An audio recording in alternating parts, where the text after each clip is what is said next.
전능하사 천지를 만드신 하나님 아버지를 내가 믿사오며 그 외아들 우리 주 예수 그리스도를 믿사오니 이는 성령으로 잉태하사 동정녀 마리아에게 나시고 본디오 빌라도에게 고난을 받으사 십자가에 못 박혀 죽으시고 장사한 지 사흘 만에 죽은 자 가운데서 다시 살아나시며 하늘에 오르사 전능하신 하나님 우편에 앉아 계시다가 저리로서 산 자와 죽은 자를 심판하러 오시리라. 성령을 믿사오며 거룩한 공예와 성도가 서로 교통하는 것과 죄를 사하여 주시는 것과 몸이 다시 사는 것과 영원히 사는 것을 믿사옵나이다. 아멘. 찬송가 84장 함께 찬송합니다.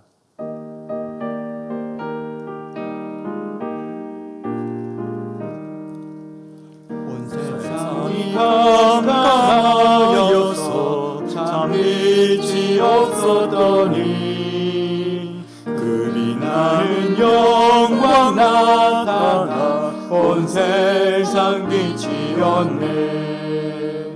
영광 영광의 주 영광 영광의 주 밝은 그 빛 내게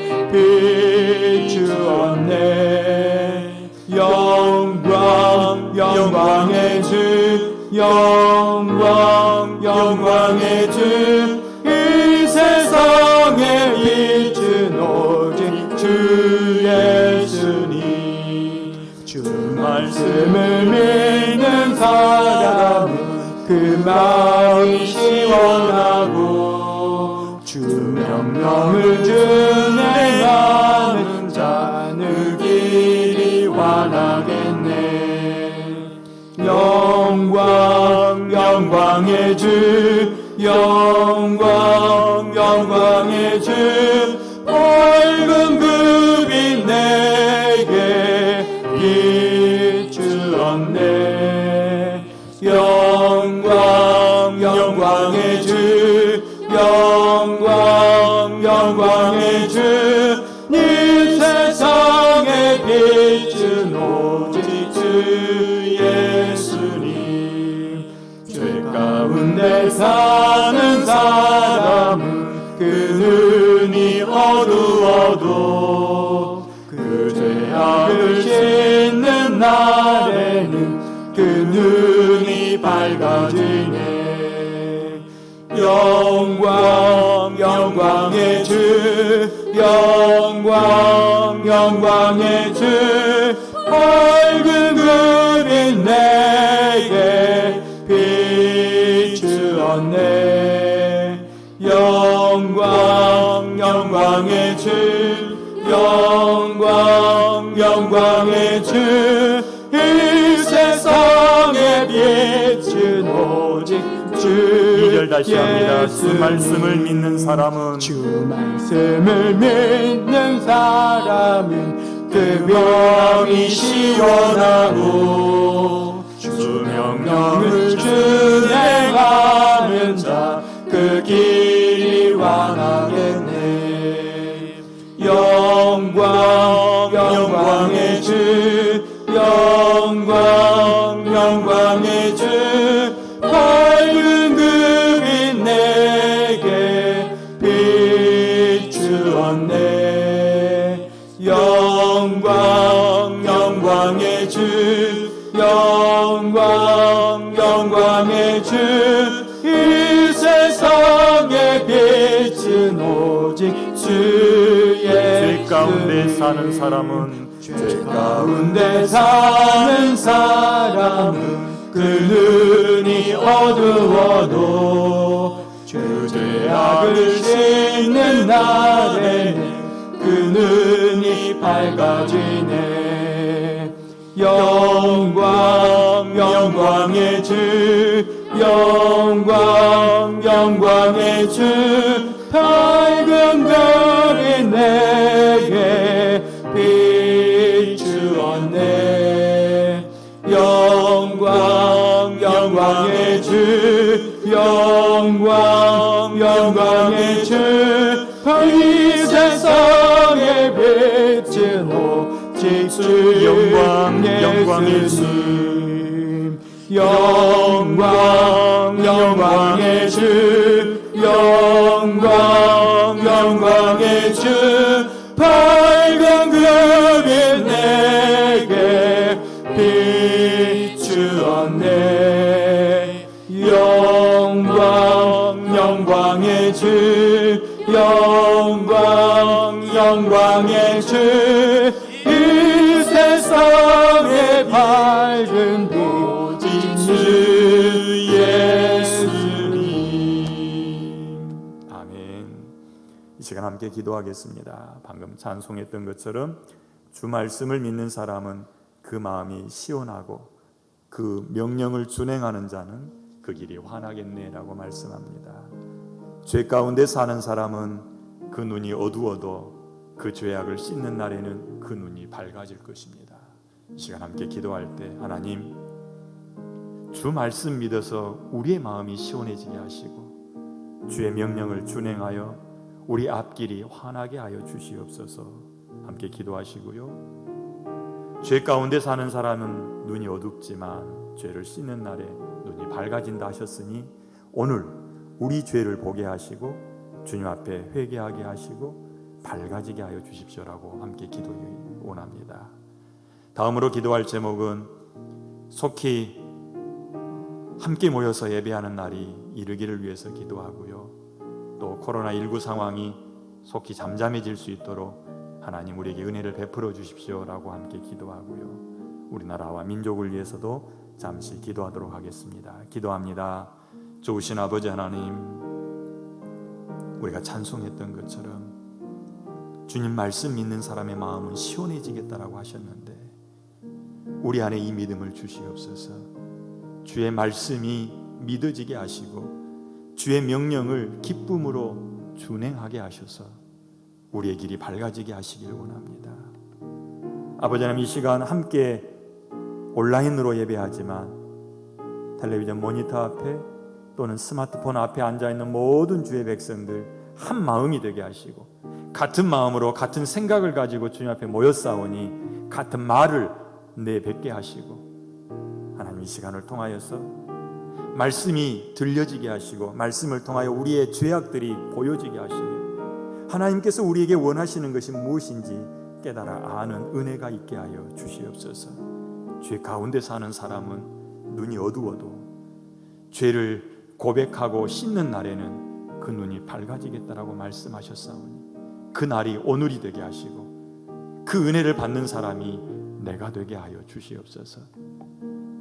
하나님, 우리의 약함을 아신 아버지 하나님, 이 시간 우리 주 예수 그리스도의 보혈로 우리를 깨끗하게 하시고 우리 서영교회에 속하 있는 모든 권속들이 보혈의 능력 아래 머물게 하시고 보혈의 능력을 체험하게 하여 주시옵소서. 아버지 하나님, 이 나라와 이 민족을 불쌍히 여겨주시기를 원합니다. 하나님의 은혜 없이는 하루도 살 수 없다는 걸 알게 하시고 자기 힘이 아니라 하나님을 의지하게 하시고 하나님 자기 의를 드러내기보다 예수 그리스도의 의를 힘입어 아버지 하나님 보좌 앞에 나아가게 하여 주시옵소서. 아버지, 이 시간 우리 주 예수 그리스도의 이름 의지하고 보좌 앞에 모인 사랑하는 주의 자녀들 때를 따라 돕는 은혜를 주시고 하나님 필요를 따라서 공급하여 주시옵소서. 하나님만이 우리의 유일한 공급자임을 다시금 고백하오니 우리를 채워주시고 성령의 충만한 시간들이 되게 하여 주시옵소서. 감사하오며 우리 주 예수 그리스도의 이름으로 기도하옵나이다. 아멘. 하나님의 말씀 함께 보겠습니다. 신약성경 사도행전 2장입니다. 사도행전 2장 36절에서 38절 말씀입니다. 사도행전 2장 36절에서 38절까지 말씀 제가 봉독해 드리겠습니다. 신약성경 190쪽에 있습니다. 그런즉 이스라엘 온 집은 확실히 알지니 너희가 십자가에 못 박은 이 예수를 하나님이 주와 그리스도가 되게 하셨느니라 하니라. 그들이 이 말을 듣고 마음에 찔려 베드로와 다른 사도들에게 물어 이르되 형제들아 우리가 어찌할꼬 하거늘 베드로가 이르되 너희가 회개하여 각각 예수 그리스도의 이름으로 세례를 받고 죄 사함을 받으라 그리하면 성령의 선물을 받으리니. 아멘. 38절까지 함께 읽었습니다. 오늘은 내가 가진 복음이라는 제목으로 말씀 함께 나누고자 합니다. 코로나19로 인하여서 한국 교회는 일제강점기와 6.25 이후에 최고의 위협 앞에 놓이게 되었습니다. 그런데 이 위협은 외부로부터 오는 신앙에 대한 핍박이 아닙니다. 핍박이라 하면 예수를 믿지 못하도록 가로막고 신체적인 해를 끼치는 것인데 코로나 상황은 이와 좀 다릅니다. 여러분은 신앙을 방해받고 있는 그런 위협을 감지하고 계십니까? 지금 이 상황이 여러분으로 하여금 신앙생활 못하게 막고 있습니까? 그건 아니지요. 저는 집합금지나 비대면 예배나 사회적 거리두기는 기독교에 대한 핍박이 아니라고 생각합니다. 종교의 자유를 침해하는 것도 아닙니다. 그렇게 생각하는 것은 어쩌면 집단 이기주의나 그렇지 않으면 다른 정치적인 의도에서 그렇게 내뱉을 수도 있을 거라 생각되어집니다. 집합금지보다 더 무서운 위협은 따로 있습니다. 코로나19 상황 때문에 드러나는 내가 가진 복음, 내가 믿고 있던 믿음, 내가 가지고 있던 이 신앙생활에 대한 본질이 드러나는 것이 두려웠거나 그렇지 않으면 그동안 잘 포장해놨던 내 신앙이 만천하에 드러나가 민낯이 드러나는 것에 대한 두려움 때문에 그것을 위협으로 느끼고 있을 수 있다고 생각합니다. 거짓말과 이기적인 자기주장 그리고 책임 없는 행동들, 요즘 우리가 코로나 상황 가운데서 볼 수 있는 신앙인들의 모습입니다. 목사님들의 모습입니다. 동선을 숨기고 자기 주장만 내뱉고 다른 사람들, 특히 이웃이나 사회를 고려하지 않는 행동들, 그것이 정말 복음적인가요? 성경적인가요? 주님 기뻐하시는 그리스도인의 삶인가요? 마태복음 5장에서 말하는 너희 빛을 드러내어서 너희 착한 행실을 보고 하늘에 계신 너희 하나님께 영광을 돌리게 하라는 그 말씀에 부합되는 행동인가 하는 겁니다. 그렇게 볼 때에 위기의식을 느끼고 이거 핍박 아니야 라고 생각하는 것 중에 상당 부분은 자기의 잘못된 신앙, 자기의 잘못된 복음이 드러나는 것에 대한 두려움, 그걸 고치기 싫은 거부감, 이런 것에서 그렇게 또다시 포장해서 느낄 수 있는 감정이 될 수도 있다라고 생각되어지는 겁니다. 우리는 직면한 환경 앞에서 교회와 성도들이 두 가지를 생각해 봐야 된다고 봅니다. 하나는 이 상황 앞에서 드러나고 있는 내 복음 점검하면서 내가 가진 복음은 어떤 것인가? 내가 가지고 있는 복음은 성경이 말하고 있는 복음과 일치하는가 점검해 봐야 됩니다. 또 하나는 나는 내 신앙생활이 어느 방향으로 나가고 있는지 알고 있는가? 내가 신앙생활하고 있는 내 목표 지점이 어디인지 점검해 봐야 된다는 얘기입니다. 나는 성경이 제시하는 복음을 가지고 있는지, 혹시나 내가 믿고 싶은 것을 믿고 있지는 않는지, 하나님을 믿고 있다고 말하면서도 하나님이 아닌 다른 것을 쫓아가고 그것들을 얻기 위해서 하나님을 이용하고 있지 않는지 돌아봐야 된다는 얘기입니다. 여러분의 신앙은 어떻습니까?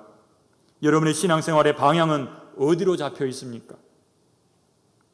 개인의 행복과 안녕 또는 가족의 건강과 사업 잘 되는 것에 맞춰져 있던 기독교의 방향이 성경적인 모습으로 전환되어야 할 시기가 이르렀다라고 생각되어집니다.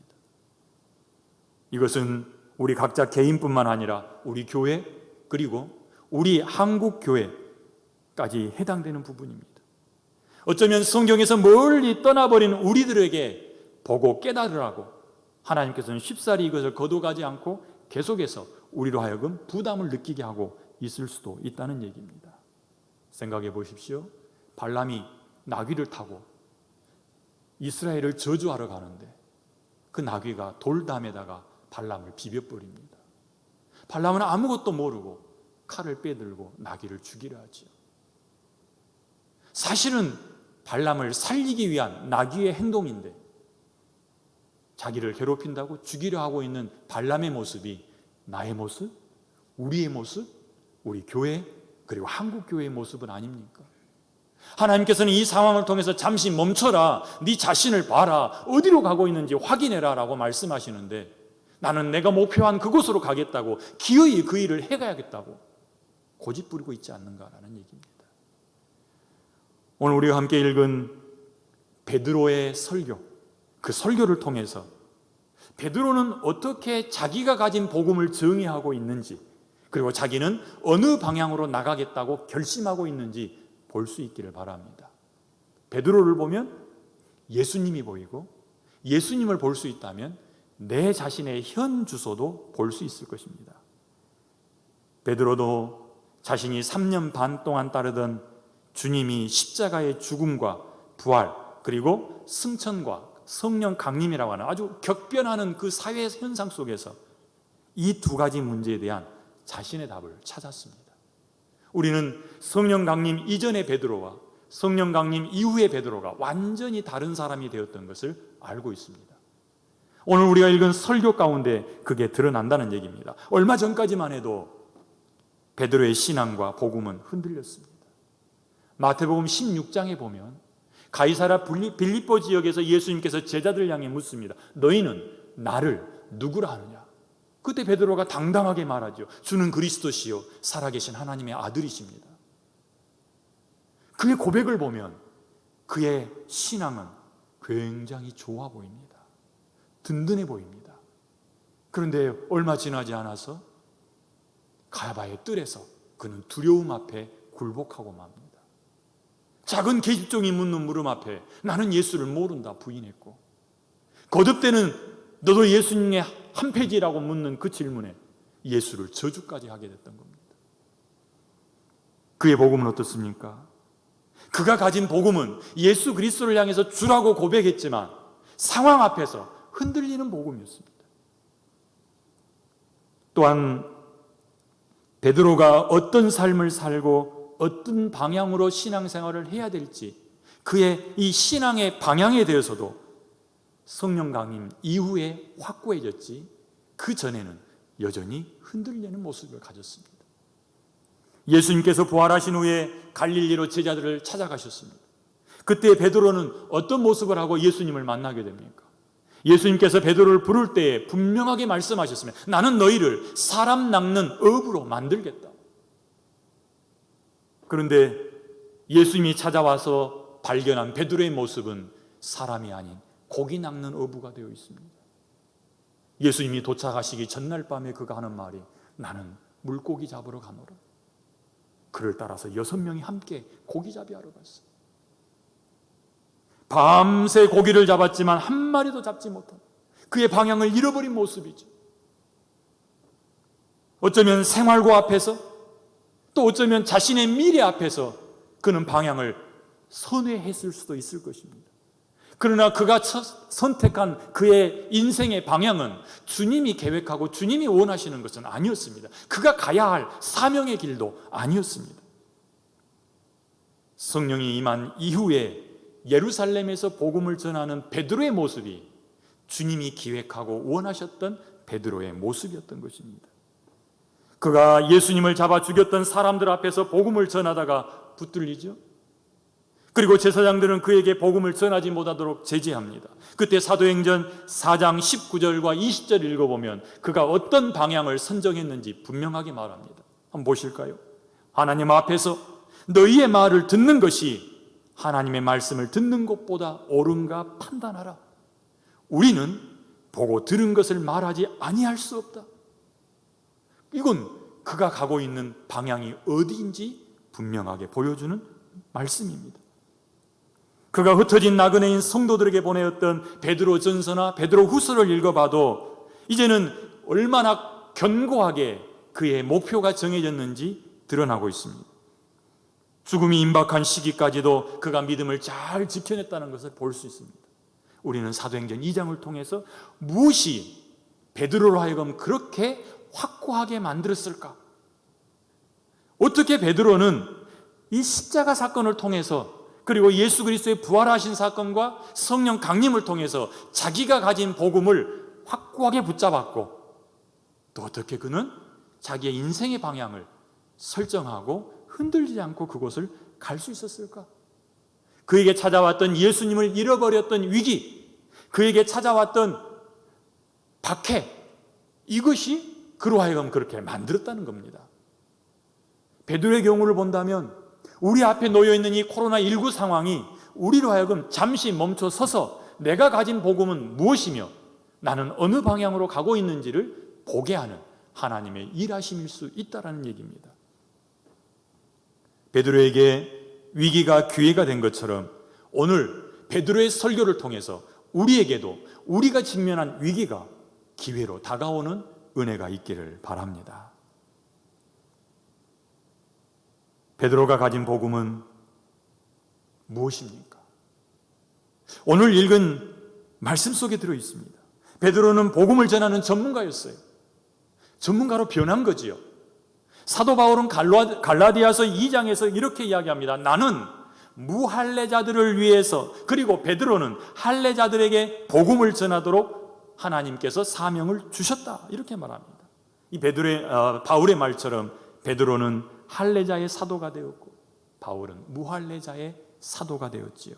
그리고서 그들은 주님 부르시는 그날까지 평생 흔들림 없이 복음을 전하며 삽니다. 우리가 함께 읽은 사도행전 2장에서는 베드로가 이해하고 있는 복음이 무엇인지를 분명하게 알려줍니다. 그는 예루살렘 시장통에 서서 복음을 전하는데 그 복음을 전할 때 듣던 사람들이 누구입니까?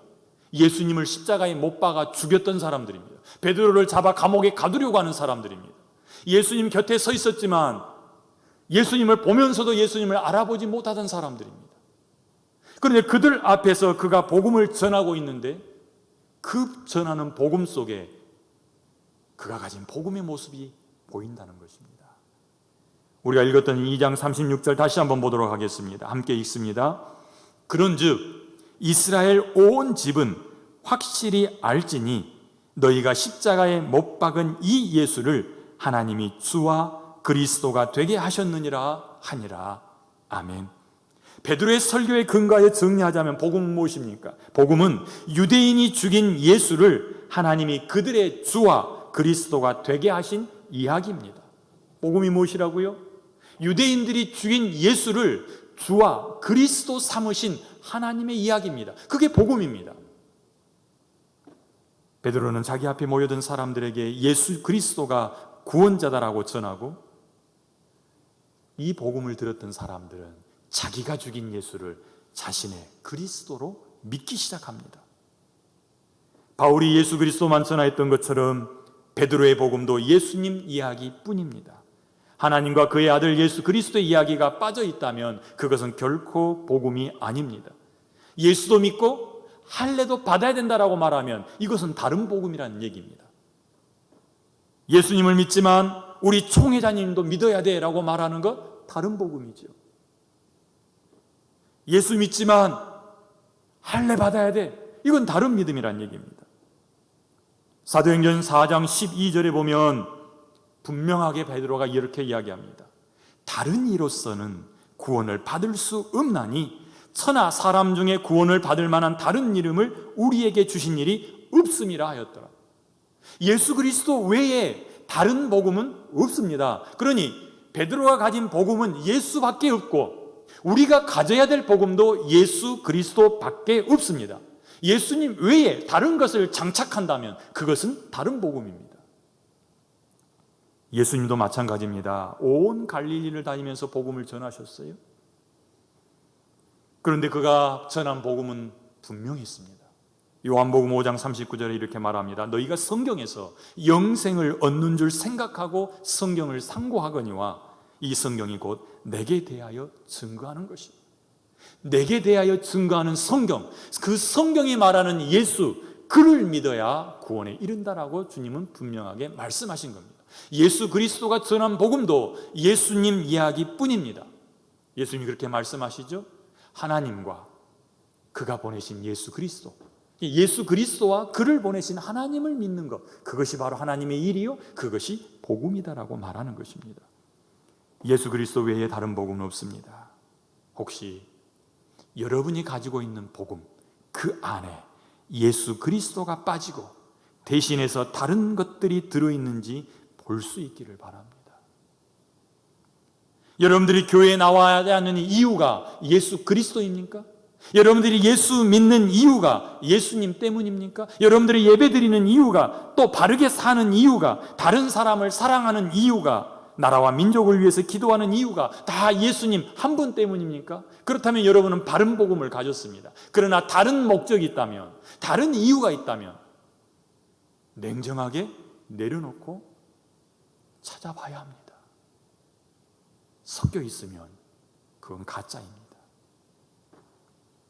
다른 이름으로 모이는 것은 하나님의 나라가 아닙니다. 우리를 뭉치게 하는 것이 예수 그리스도가 아니라 돈이고 명예고, 그것이 정치적인 야욕이라면 거기에는 복음이 없습니다. 베드로의 설교를 계속 보시지요. 어떻게 이 복음을 받아들여야 된다라고 말합니까? 베드로가 전한 복음은 율법을 지키고 할례를 받는 것을 복음으로 이해하고 있던 사람들의 마음을 뒤집어 놓았습니다. 베드로에게서 복음을 들은 사람들은 누구이라고요? 그들은 예수님을 죽였던 사람들입니다. 예수님을 거부했던 사람들입니다. 그러나 베드로의 복음을 듣고 그들은 예수를 믿기로 작정합니다. 그래서 찾아와서 이렇게 묻지요. 형제들아, 우리가 어찌할꼬? 베드로를 찾아와 묻던 사람들 가운데 그날 예수 그리스도를 새롭게 믿은 사람이 몇 명인지 아십니까? 사도행전에서는 그들이 3,000명이었다라고 기록하고 있습니다. 어떻게 해야 될지 묻고 있는 사람들에게 베드로가 알려준 방법이 있고, 그 방법대로 예수 믿었던 사람이 그날 3,000명이 되었다는 얘기입니다. 베드로처럼 바른 복음을 받아들인 사람들이 3,000명입니다. 그러면 이렇게 3,000명을 뒤집어 놓을 만큼 강력했던 베드로가 제시하는 방법은 무엇이었을까요?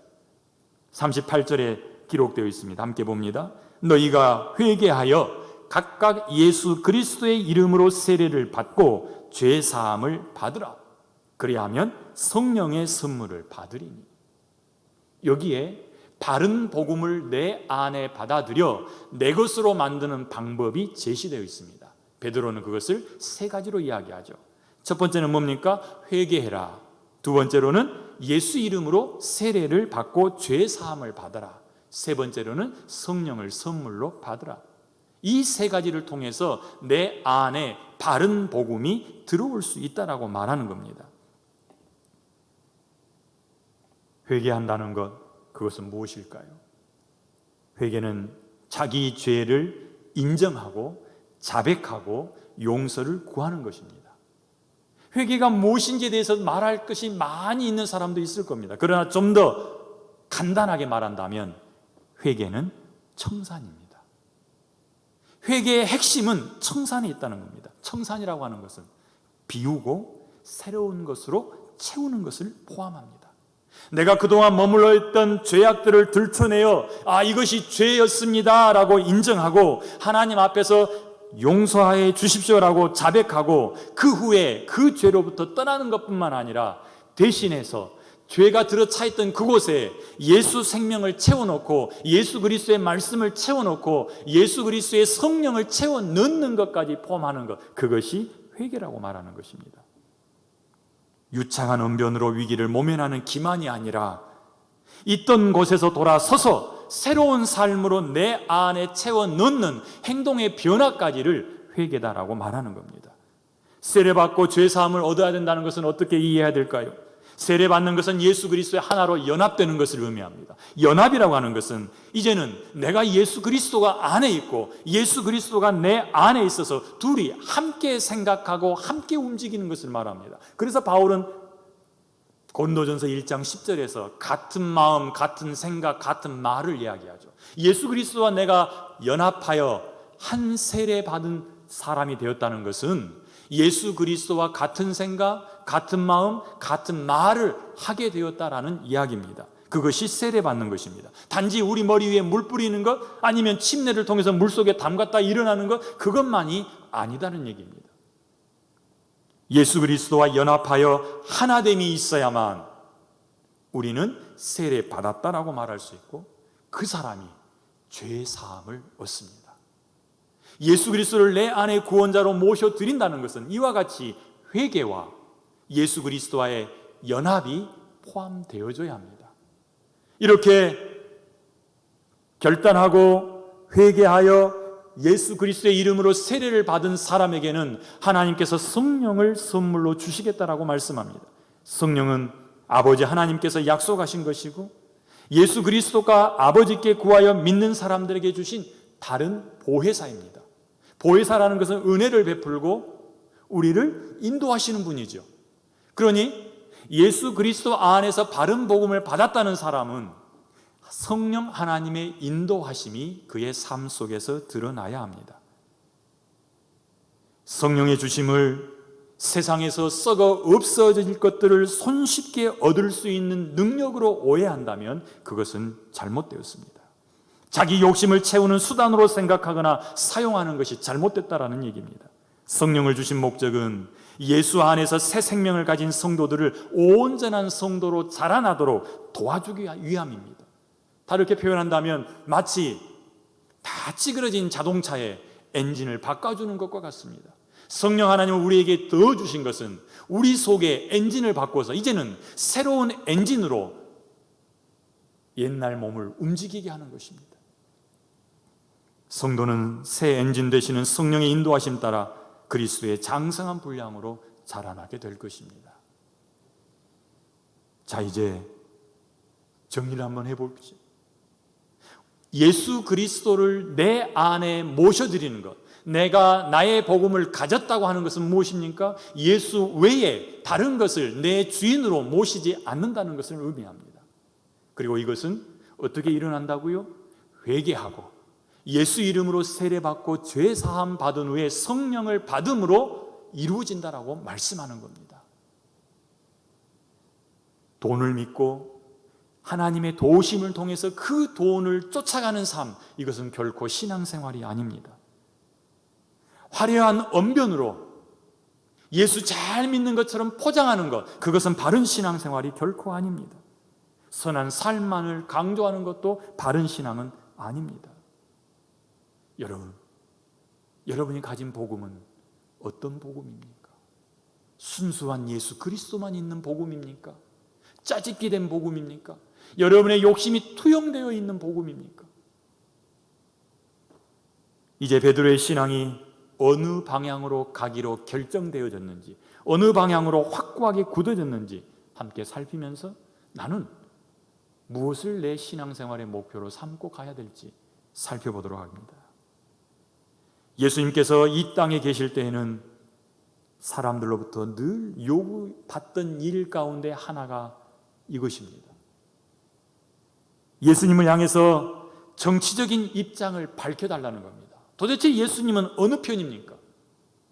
어떤 사람들은 예수님을 정치적인 메시아로 생각해서 그를 따라다녔습니다. 그가 로마의 압제로부터 유다 땅을 회복시키실 메시아인 줄 알았던 겁니다. 또 어떤 사람들은 자기의 욕심 때문에 예수님을 제거하기를 원했습니다. 어떤 사람은 돈 때문에 제거하기를 원했고, 어떤 사람은 정치적인 야욕 때문에 제거하기를 원했어요. 제사장들은 성전에서 받아들이는 자기의 수입이 지장받을까 봐 예수를 없애버리기 원했고, 헤롯 왕은 자기의 왕권이 위협받아서 예수를 없애고자 했던 겁니다. 그러나 예수님은 이런 사람들의 요구에 따라서 결코 움직이지 않으셨습니다. 예수님은 하나님으로부터 부여받은 그 일을 하기 위해 오셨고, 그 일만을 하셨고, 결코 한눈 팔지를 않으셨다는 겁니다. 이 예수님의 생각과 가르침은 베드로에게서도 그대로 드러나고 있습니다. 오늘 우리가 읽은 베드로의 설교 가운데 베드로의 방향이 드러나 보입니다. 그가 36절에서 이렇게 말했죠. 그런즉 이스라엘 온 집은 확실히 알지니 너희가 십자가에 못 박은 이 예수를 하나님이 주와 그리스도가 되게 하셨느니라. 그의 입에서 나오는 것은 오직 예수 그리스도를 전하는 것밖에 없었습니다. 그의 메시지는 아주 간단합니다. 그리스도가 너희의 주가 되셨다. 너희가 십자가에 달아서 죽인 예수가 하나님이 너희에게 보내신 메시아다라고 선포하는 것이 그의 복음의 핵심이었습니다. 그런데 그가 전하는 이 복음의 핵심 가운데 그가 가려는 방향이 나와 있는 거죠. 그는 예수가 주님이시요 예수가 그리스도시요라고 말하는 것 외에는 하지 않겠다라고 말하는 겁니다. 그 전에는 고기잡이 하려고 떠나기도 했지만 성령 강림하신 이후에는 확실한 방향이 정해졌고, 그가 베드로 전후서를 쓰면서 그렇게 말하죠. 하나님 앞에서 내가 가야 될 날이 이제 다 찼다. 하나님을 만날 날이 가까워졌다. 그런데 그가 입에서 나오는 말들, 그가 쓴 기록들을 보면 너희도 예수 그리스도를 쫓아서 말씀을 지키는 사람이 되어라. 너희를 부르신 자가 거룩하니 너희도 거룩한 사람이 되어라. 계속해서 하는 이야기는 복음에 관한 이야기입니다. 믿지 않는 사람들을 향해서는 예수를 믿으라라는 것이 그의 복음의 선포였고, 이미 예수를 믿는 사람들에게는 너희도 이제는 예수 그리스도와 함께 연합하여 그의 고난에도 참여해라. 자라나거라. 거룩한 삶을 살거라. 방향을 말씀하고 있는 거죠. 그게 베드로의 설교에 나오는 이야기들입니다. 베드로 전후서를 통해서도 분명해진 거고요. 또한 사도행전 4장 19절에 나오는 아까 우리가 읽었던 말씀이죠. 하나님의 말씀을 듣는 것이 맞겠느냐, 아니면 너희의 말을 듣는 것이 맞겠느냐. 그의 말 속에도 분명합니다. 감옥의 위험과 죽임당할 위협 앞에서 사람이 아니라 하나님의 말씀을 듣겠다고 고백하는 베드로에게서 그가 나아가는 방향을 볼 수 있다는 얘기입니다. 베드로의 주변에 많은 어려움들이 있었습니다. 처음에는 부활을 믿지 않는 사두개인들이 그에게 방해거리가 되었습니다. 나중에는 초대교회에 나타났던 거짓 선생들이나 영지주의라는 이단이 그의 사역을 가로막고 그를 힘들게 했습니다. 뿐만 아니라 로마의 핍박도 그의 사역을 힘들게 했죠. 이런 많은 어려움들이 그에게 다가왔지만 베드로가 보여주는 복음과 그의 신앙의 목표를 유지하는 것 흔들리지 않았습니다. 복음을 전하는 일과 하나님 나라 건설하는 것이 그의 삶의 방향이 되었던 것입니다. 그것은 예수님의 명령 때문이죠. 예수님께서 부활하신 후에 40일 동안 제자들과 함께 계시면서 제자들에게 두 가지 일을 가르치셨어요. 하나는 자신이 죽은 자 가운데서 부활하셨다는 것을 많은 증거들을 통해서 증명해 주셨어요. 또 하나는 구약 성경 통틀어서 자신이 하나님으로부터 왔고 하나님 나라를 건설해야 된다는 것을 가르치셨습니다. 이 두 가지 예수님으로부터 받은 증거와 가르침을 통해서 베드로는 그렇게 달라졌는데, 예수님 또한 마태복음이나 마가복음을 통해서 어떻게 살지에 대해서 분명하게 말씀하셨다는 것입니다. 마가는 마가복음 16장에서 그렇게 이야기합니다. 또 이르시되 너희는 온 천하에 다니며 만민에게 복음을 전파하라. 베드로뿐만 아니라 예수를 쫓는 모든 사람들의 삶의 방향이 어디로 맞춰져야 됩니까? 복음 전하는 것과 하나님 나라를 세워가는 일에 맞춰져 있다는 것입니다. 마태복음 28장에서도 마찬가지입니다. 하늘과 땅의 모든 권세를 내게 주셨으니 그러므로 너희는 가서 모든 족속으로 제자 삼으라라고 말씀하셨던 그 말씀 속에 방향이 보이죠. 예수님도 그렇게 사셨습니다. 온 갈릴리를 다니면서 회당에서 가르치시고 천국 복음을 전파하시고 백성 중에 모든 병과 모든 약한 것을 고치시면서 자신의 삶의 방향을 보이셨던 것입니다. 그것이 베드로에게 드러났고 우리가 읽은 사도행전 2장이나 베드로가 썼던 베드로전서, 베드로후서에서 그대로 보여지는 거죠. 우리는 이 베드로의 설교를 통해서 분명하게 두 가지를 보게 된 겁니다. 그가 가졌던 복음의 내용이 무엇인지, 그리고 그는 어느 방향을 향해서 살아갔는지, 그리고 그가 그렇게 됐던 것은 그가 만났던 많은 위기 속에서 멈춰 섰을 때에 자기를 볼 수 있었고 주님을 발견할 수 있었고 자기 삶이 확고해졌다는 것입니다. 여러분 앞에 놓이는 어려움 앞에 여러분은 어떻게 반응하십니까? 그저 힘들다고 넋두리만 하십니까? 도망갈 곳만 찾고 계십니까? 하나님이 왜 여러분의 앞길을 막고서 멈춰서게 하실까요? 왜 나귀가 발람 선자를 멈춰서게 했냔 말입니다. 이제 우리의 답을 해야 할 차례입니다. 마태복음 16장에서 예수님이 말씀하셨다고 하는 너희는 나를 누구라 하느냐, 이 질문은 예수를 믿고 따르는 사람들에게 자신의 현재 상태를 깨닫게 하는 아주 좋은 질문이 됩니다. 주님께서 베드로를 향해서 그리고 다른 제자들을 향해서 너희는 나를 누구라 하느냐라고 말하면서 그들의 현재 상태를, 현 주소를 보게 하셨던 것처럼 우리가 이 말씀을 받아들여서 우리를 향해서 나는 예수 그리스도를 누구라 하는가 질문하고 답하면서 나의 현재 주소를 볼 수 있다는 겁니다. 이 질문으로 내 자신을 진단하고 처방하면 나는 더 단단한 믿음으로 나아갈 수 있을 것입니다. 우리는 베드로가 전한 복음을 통해서 회개하고 세례받고 죄사함과 성령을 선물로 받은 바른 믿음을 가지고 있어야 할 것입니다. 먼저는 점검해야겠죠. 내 안에 그것이 있는지. 보지 못하던 소경과 같은 사람들도 베드로의 설교를 듣고 회개함으로 바뀌었다면 그 3,000명처럼 우리는 할 수 없겠습니까? 우리도 할 수 있다는 것입니다. 보지 못하는 우리의 눈을 열어서 우리 자신을 보게 하는 은혜가 우리 가운데 있기를 원합니다. 여러분은 지금 어디로 가고 계십니까? 혹시 열심당원처럼 하나님을 등에 업고 정치적인 목적을 이루기 위해서 하나님을 이용하거나 신앙생활을 이용하는데 사용하고 있지는 않습니까? 반대로 예수님 당시에 은둔 생활을 하면서 세상을 등지고 살았던 에세네파처럼 다 창을 닫고 눈을 감고 나 혼자만 하나님 앞에 있는 그런 모습으로 살고 있지는 않습니까? 둘 다 옳은 모습은 아니라고 생각합니다. 모두가 다 자기 욕심과 자기 생각에서 출발한 결과이기 때문에 그렇습니다.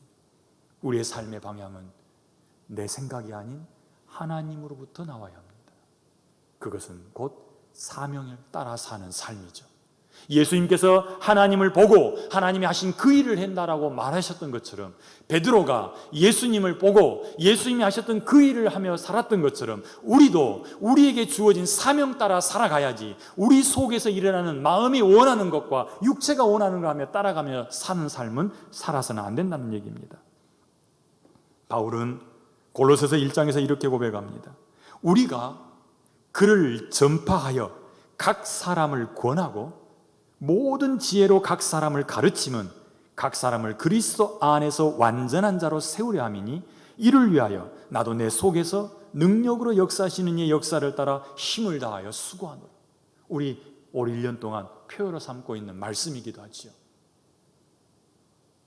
바울의 말을 다시 한번 곱씹어 본다면 우리가 어떤 복음을 가져야 될지, 어떻게 그 복음을 가져야 될지, 그리고 어느 방향으로 가야 될지 분명해집니다. 우리가 그를 전파하여 각 사람을 권하고 모든 지혜로 각 사람을 가르치는 것은, 바울이 복음을 전하는 것은 그 복음을 듣는 사람들로 하여금 그리스도 안에서 완전한 자로 세우려 함입니다. 그러니 우리가 어떤 복음을 가져야 됩니까? 바울이 전한 그 예수 그리스도를 받아들이는 복음을 가져야 합니다. 그리고 방향은 어디로 설정해야 됩니까? 그리스도의 완전한 자로 세워져지는 쪽으로 가야 됩니다. 바울은 어떻게 살았다고요? 이를 위해서 자기 안에 역사하시는 성령의 역사를 따라서 힘을 다해 수고했다는 겁니다. 그것이 바로 우리가 가져야 될 복음이요, 우리가 가야 될 방향인 것입니다. 베드로가 보여준 것처럼, 바울이 보여준 것처럼 우리 안에 이 바른 복음과 바른 믿음으로 무장하는 은혜가 있기를 바라고, 우리 삶의 전쟁터에서 바른 방향을 향해서 흔들리지 않고 주님 부르시는 그날까지, 주님 만나는 그날까지 이어지는 은혜가 있기를 바랍니다. 우리 주님 곧 오실 텐데 그분 만날 때에 바깥 어두운 데로 던져지지 않기를 원합니다. 슬피 울며 이를 갈아도 소용없는 일이 내 일이 되어서는 안 될 것입니다. 여러분, 주님 앞에 설 때에 주님 앞에 내보일 열매가 있습니까? 가장 먼저 이 열매를 맺어야 할 곳은 내 자신입니다. 다음으로는 내 가족이겠죠. 그리고 내가 일하고 있는 일터요, 내가 속해 있는 사회입니다. 여러분이 가지신 복음은 어떤 것입니까? 함께 기도하겠습니다. 하나님, 베드로의 설교를 통해서 우리 자신을 봅니다. 나는 어떤 복음을 가졌습니까? 나는 어디로 가고 있습니까? 혹시 내 안에 있는 욕심 따라서 신앙생활하고 있지는 않습니까? 내 욕심을 이루고 내 야망을 이루기 위해서 하나님을 끌어오고 하나님을 헬퍼로 이용하려 하고 있지는 않습니까? 섞여 있지는 않습니까? 잘못되어 있지는 않습니까? 나는 복음을 제대로 받아들였습니까? 예수 그리스도만 믿고 회개하고 세례받고 죄사함 받고 성령을 선물로 받았습니까? 돌아보게 하여 주시옵소서. 베드로 앞에서 설교를 듣고 그들의 눈이 열려서 회개하고 돌아왔던 3,000명의 사람들처럼 우리 눈도 열어 주시옵소서. 예수님 곁에 서서 보면서도 보지 못했던 소경의 모습으로 어두운 삶을 살지 않게 하여 주시옵소서. 감사합니다. 예수님 이름으로 기도합니다. 아멘. 우리 주님 다시 오실 때까지 찬양 함께 부르면서 주님 앞에 설 때 나는 어떤 모습으로 설지 생각해 보도록 하고요. 이 찬양 끝나고 우리 담임 목사님 나오셔서 광고하시고 축도하심으로 예배를 마치도록 하겠습니다. 이렇게 진짜 고백할 수 있겠습니까? 주님 다시 오실 때까지 나는 이 길을 가리라. 좁은 길 나의 십자가 지고 나의 가는 이 길 끝에서 나는 주님을 보리라. 영광의 내 주님 나를 맞아주시니. 다시 한번 처음부터 하겠습니다. 주님 다시 오실 때까지 주님 다시 오실 때까지 나는 이 길을 가리라. 좁은 길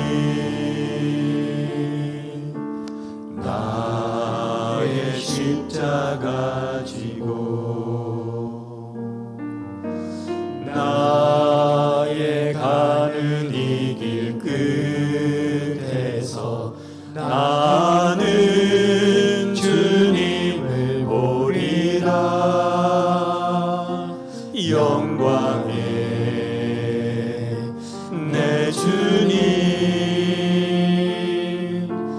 나를 맞아주시니. 주님 다시 오실 때까지 나는 일어나 달려가리라. 주의 영광 온 땅 덮을 때 나는 일어나 노래하리. 내 사모하는 주님 온 세상 웃으시라. 내 사모하는 주님 영광의 왕이시라. 내 사모하는 주님 내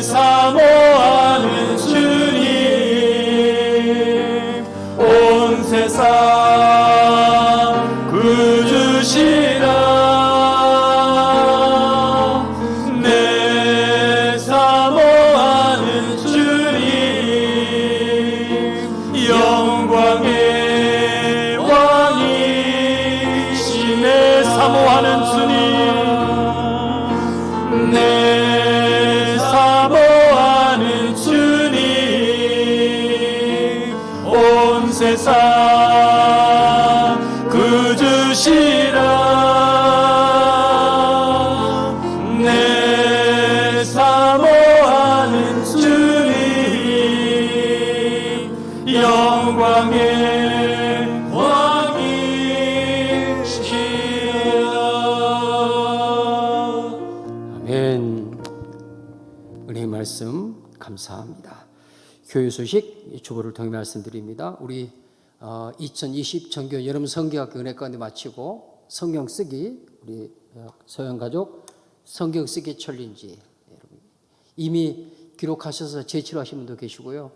또 우리 어르신 권사님들 이미 완필하시게 제출한 거 보니까 필력이 얼마나 좋으신지 또 여러 가족이 함께 어우러서 쓰시고 이런 모습 볼 수 있어서 너무 감사했습니다. 제출은 13일, 9월 13일 주일까지 제출하시면 됩니다. 은혜를 사모하시면 천천히 기록하시고요. 또 노트를 못 받으신 분들께서는 교회 이런 평일에는 집합 전체가 모이는 건 그렇지만 개인적으로 교회로 오시는 것은 아무 문제가 없습니다.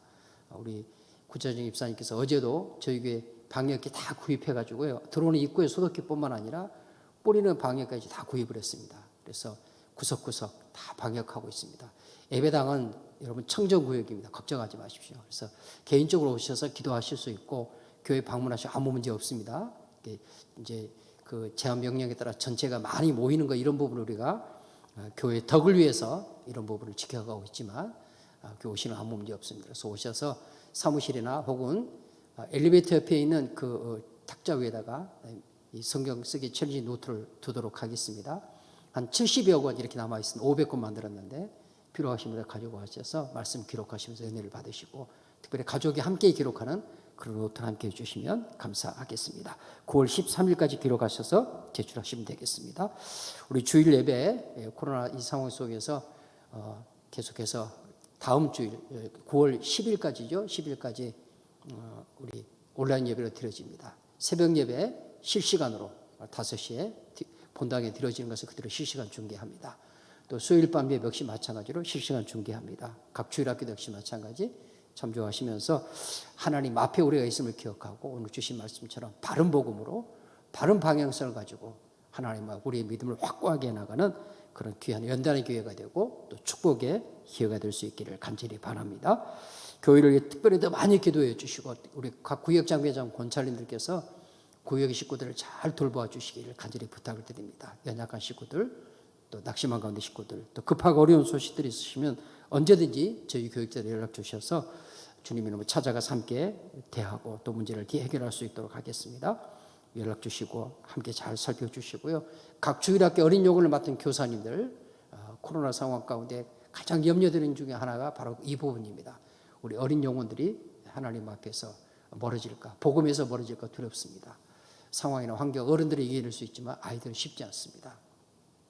더 많이 기도해 주시고 각 주일학교에서 자기 반을 맡은 선생님들께서는 맡겨진 영혼들 목자이신 주님을 본받아서 하나님 앞에서 위해서 기도하고 또 전화나 문자로 문안 주시고 또 할 수 있으면 주의 사랑으로 함께 힘있게 영혼들을 위해서 기도해 주시면 감사하겠습니다. 매일 성경 9월 10월에 나왔는데요. 아직 많이 안 가지고 계십니다. 오늘이 30일이고 내일 31일입니다. 그리고 9월 1일 시작되어지는데 사무실에 오셔서 우리 구전사님께 매일 성경 9월 10월로 정기구도 신청하신 분들 받아가셔서 9월 1일부터 또 매일 말씀 구석을 함께 할 수 있도록 그렇게 해주시면 감사하겠습니다. 다른 내용들 주보를 참조해 주시기를 바랍니다.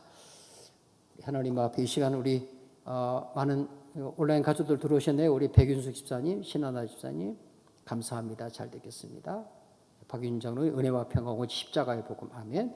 김정정 권사님 또 백윤숙 권사님, 박창환 집사님 감사합니다. 아멘. 들어오셨습니다. 또 들어오신 분 좀 보여줘 보십시오.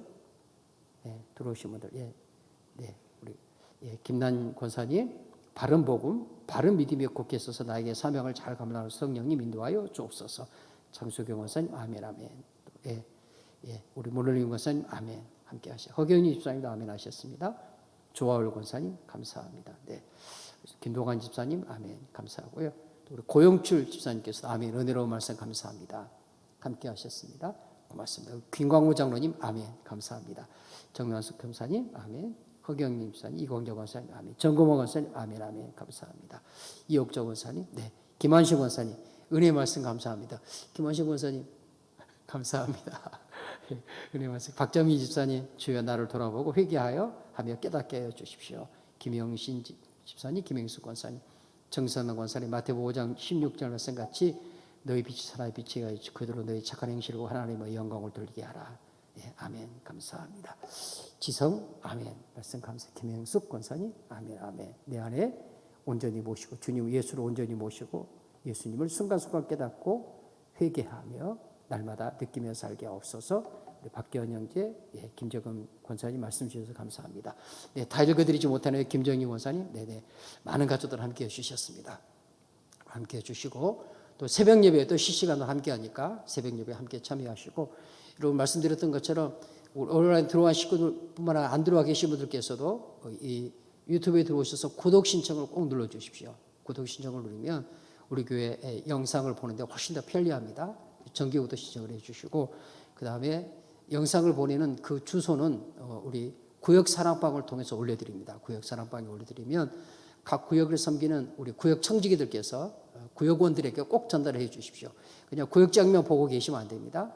교회에서는 구역 사랑방에다가 우리 각 구역의 대표자들이 있으니까 사랑방에다가 우리 예배 그 주소를 예배 영상 시작되는 그 화면을 올려드리겠고, 그 내용을 구역원들에게 꼭 알려주셔야 됩니다. 식구들에게 꼭 알려주십시오. 우리 청년들도 역시 마찬가지고요. 그렇게 해서 주소를 받아보고 함께 예배를 드릴 수 있도록 그렇게 하시고, 조금 이제 가족들, 손자들이나 자녀들이 물으셔서 구독 신청과 함께 또 이렇게 알람 기능을 설정해 놓으시면 더 쉽게 여러분께서 우리 구독을 더 잘 이렇게 보시고 또 사목 은혜를 받을 수 있으십니다.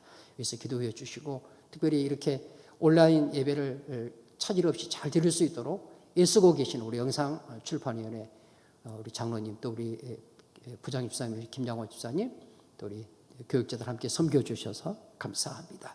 함께 해주시기를 바랍니다. 우리 영아 유치부, 아동부에서도 우리 중고 청년부에서도 온라인 예배를 드리고 또 실시간 예배를 드리고 녹화하여 그 예배 자료를 올려두었습니다. 주중에 언제든지 찾으셔서 우리 유튜브에 광주 서영교회 이렇게 찾으시면 됩니다.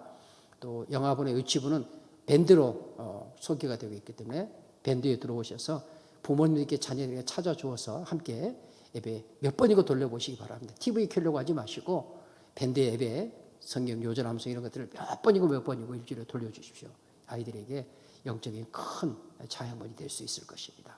우리 성도님께서도 오늘 저녁에 목사님 설교, 또 주일 낮 예배 설교 이런 설교들을 한 번 듣는 것을 끝내지 마시고 영상으로 올라가 있으니까 몇 번이고 여러분 들으시면서 은혜 함께 사모하시고 위해서 기도해 주시면 감사하겠습니다. 고맙습니다.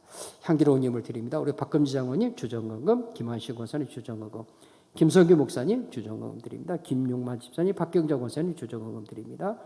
김용만 집사님, 박경자 권사님 11조 예물, 선교 예물, 박경자 권사님, 김용만 권사님 하나님 앞에 드립니다. 기도드립니다. 주요 하나님 아버지, 우리에게 복음 예수 그리스도를 주셔서 감사합니다. 예수 그리스도를 간직한 자로 복음을 위하여 살 수 있도록, 복음과 함께 살 수 있도록, 그 복음이 인도하는 바를 따라 살아갈 수 있도록 은혜를 주셔서 감사합니다. 귀한 사제 목사님을 통하여 은혜의 말씀 주셨사오니 아멘을 받은 심령들마다 이 한 주간도 예수로 복음으로 살게 하시고 예수 따라 복음 따라 살아가는 복된 한 주간이 될 수 있도록 축복하여 주옵소서.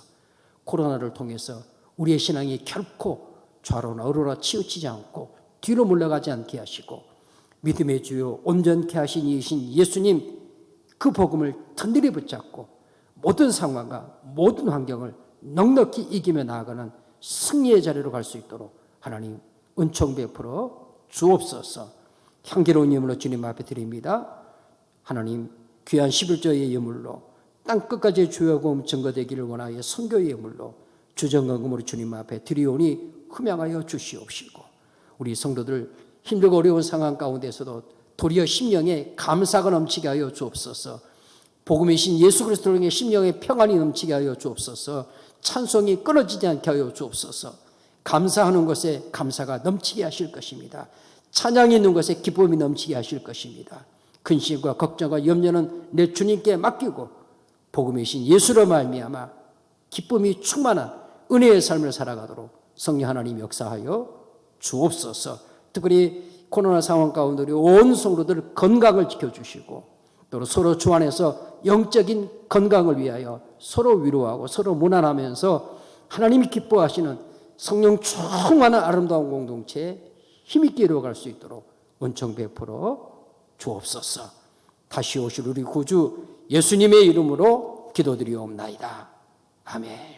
우리 구주 예수 그리스도의 은혜와 아버지 하나님의 사랑하심과 성령의 충만하심이 복음을 듣고 복음을 받았으니 그 복음 따라 살아가 승리하는 영광을 하나님 앞에 올려드리기를 원하는 모든 주의 권속들 드려진 귀한 예물들 위해 이 한 주간 동안 우리의 성도들의 삶의 자리, 일터와 가정, 우리의 자녀들의 앞길 위해 영원토록 함께 하시옵기를 간절히 축원하옵나이다. 아멘.